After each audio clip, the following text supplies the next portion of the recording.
Era por volta da 1h23 da madrugada do dia 26 de abril de 1986, quando os operadores perceberam que havia algo errado com os resultados apresentados pela estação de comando. Enquanto eles se entreolhavam com um olhar de preocupação, ouviram uma explosão e segundos depois ouviram uma outra explosão mais forte ainda. O engenheiro virou-se então para a sala do reator e viu um feixe de luz azulada muito forte, e então as suas suspeitas se confirmaram. O reator de número 4 da usina nuclear de Chernobyl acabava de explodir.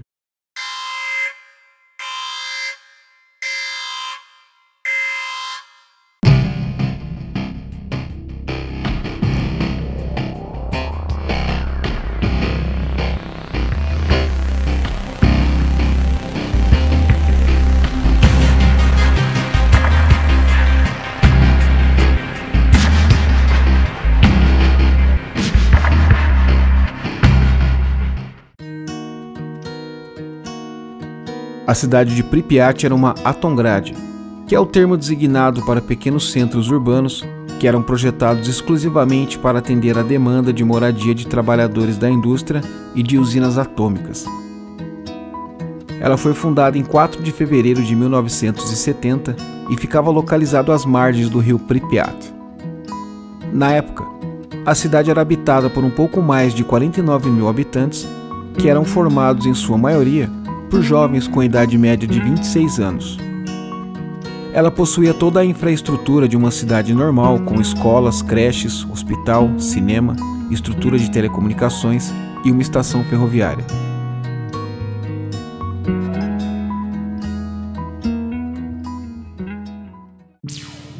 Com a alta demanda energética do seu extenso território, o governo soviético criou um programa de instalação de várias usinas nucleares, e a sua 9ª unidade foi instalada em Pripyat. Batizada com o nome oficial de Vladimir Ilyich Lenin, em homenagem ao líder político russo falecido em 1924, a usina nuclear de Chernobyl começou a ser construída em 15 de agosto de 1972. A usina passou a operar com seu primeiro reator em 1977. Em seguida, nos anos de 1978, 1981 e 1983, passaram a operar os reatores de número 2, 3 e 4, respectivamente. No plano original da usina, constavam ainda os reatores de número 5 e 6, que por causa do acidente em 1986, nunca chegaram a ser ativados. Mesmo assim, a usina tinha capacidade de produzir 4.000 megawatts de energia elétrica, o que correspondia a cerca de 10% de toda a eletricidade consumida pela Ucrânia na época. Os reatores que eram usados na usina eram do modelo RBMK-1000, que utilizavam basicamente barras de grafite e água para o seu resfriamento. O reator funcionava basicamente com a fissão de elementos instáveis como urânio e plutônio, que aquece e evapora a cerca de 270 graus Celsius, e a pressão do vapor gerado libera energia suficiente para movimentar um conjunto de turbinas conectadas ao gerador, que gera energia elétrica através da indução eletromagnética. Haviam alguns protocolos de segurança que exigiam que testes fossem feitos regularmente a fim de detectar falhas no sistema de segurança da usina, e foi justamente em um desses testes que o acidente aconteceu. O intuito dos engenheiros era determinar quanto tempo as turbinas eram capazes de girar após uma queda abrupta de energia. Este mesmo teste já havia sido feito no ano anterior e as turbinas haviam parado abruptamente. Então, ao longo do ano, novos dispositivos foram instalados a fim de corrigir essa falha e por isso a necessidade de efetuar um novo teste. E a data fixada para o teste foi dia 25 de abril de 1986, mesmo dia em que o reator de número 4 seria desligado para uma manutenção de rotina.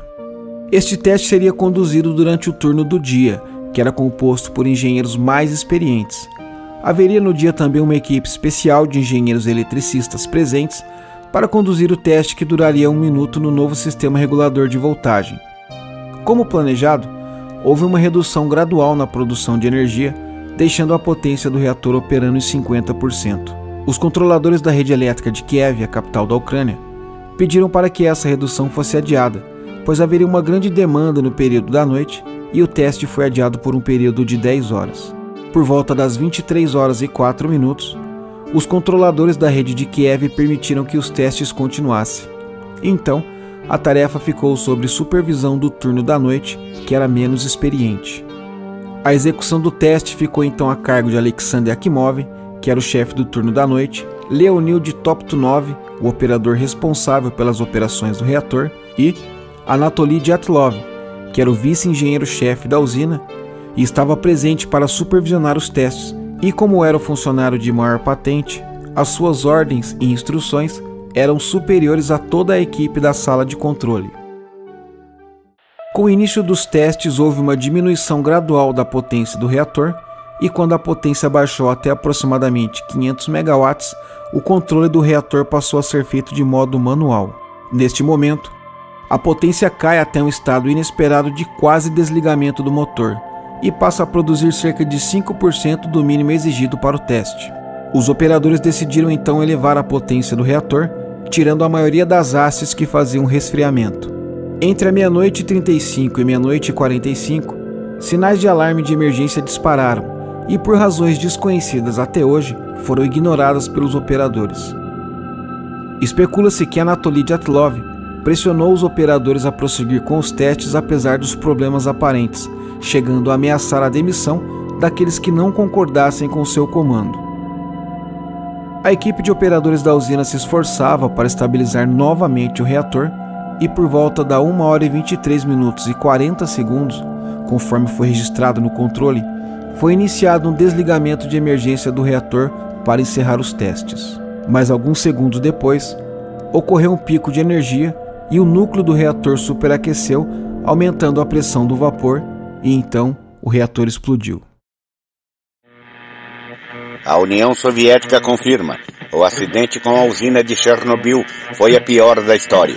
A agência de notícias soviética confirma 2 mortes, mas um morador da região diz que pode ter morrido 2.000 pessoas. A França e os Estados Unidos oferecem ajuda para tratar das... O alarme soou na base dos bombeiros de Pripyat.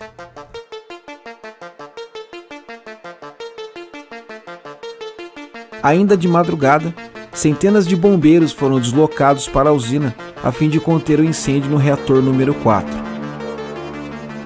Quando os bombeiros chegaram no local, a cena era aterradora. O telhado do prédio que abrigava o reator havia se transformado em montanhas de entulhos calcinados pela explosão. Vassily Ignatenko, de 25 anos, era um desses bombeiros. Determinado a controlar as chamas juntamente com seus companheiros, eles avançavam rumo ao epicentro do incêndio sem avaliar os riscos dos quais estavam expostos. Entre vômitos e diarreias radiológicas, eles se revezavam para subir ao telhado do reator na tentativa de conter o incêndio. Para se ter uma ideia do nível de radiação daquele local no momento, a medida utilizada para mensurar a radiação ionizante é o Roentgen. Em um ambiente normal, a medida é de 20 Roentgen por hora. Naquele momento, no telhado do reator onde os bombeiros agiam, a medição indicava 40.000 Roentgens por hora. A cidade de Pripyat amanheceu no dia seguinte ao acidente com a sua rotina normal. Era um sábado ensolarado e os moradores mantinham a sua rotina normalmente. O transporte público funcionava, crianças brincavam nos parques e houve até a realização de uma cerimônia de casamento. Entretanto, o que eles não imaginavam é que toda aquela população da cidade estava exposta a uma radiação 50 vezes maior do que a considerada normal na atmosfera. E foi só no dia seguinte, em 27 de abril, que os militares colocaram em prática o plano de evacuação da cidade. Centenas de ônibus foram colocados à disposição pelos militares que retiraram os moradores da cidade de maneira compulsória. A urgência da evacuação era tamanha que os moradores praticamente foram retirados de suas casas somente com as roupas do corpo, deixando para trás uma cidade fantasma. A cidade foi fechada por barreiras controladas pelos militares e só era permitido o acesso a trabalhadores que atuavam na limpeza da cidade e a cientistas. Segundo especialistas, a expectativa é de que a cidade volte a se tornar habitável novamente somente daqui a 20 mil anos. Depois de detectadas partículas radioativas na Suécia a mais de 1000 quilômetros dali, a comunidade internacional passou a pressionar a União Soviética por informações, que primeiramente foi negado pelos soviéticos, mas depois fizeram um pronunciamento expondo o acidente para o resto do mundo. Nos meses seguintes à explosão, os trabalhos de remoção de destroços radioativos continuaram com toda a força. Inicialmente, os soviéticos utilizaram cerca de 60 robôs controlados remotamente, mas por conta dos altos índices de radiação, logo eles apresentavam os defeitos e foram colocados de lado. A única alternativa, então, foi passar a tarefa para os liquidadores do exército soviético, que passaram a ser chamados de biorobôs. Cerca de 600 mil pessoas colocaram as suas vidas em risco para lidar com as consequências da catástrofe de Chernobyl.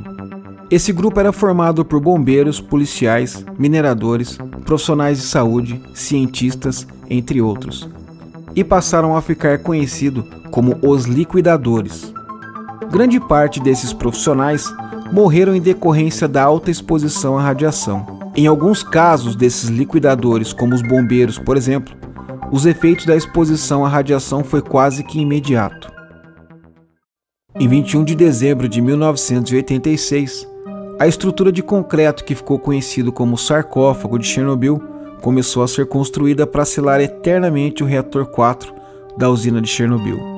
É praticamente impossível mensurar as vidas humanas perdidas em razão da contaminação radioativa causada pelo acidente de Chernobyl ao longo dos anos. Mas números oficiais apontam apenas 31 mortes que são relacionadas diretamente ao acidente. Em 2005, a ONU estimou que mais de 5.000 vítimas morreram em decorrência da exposição à radiação do acidente de Chernobyl.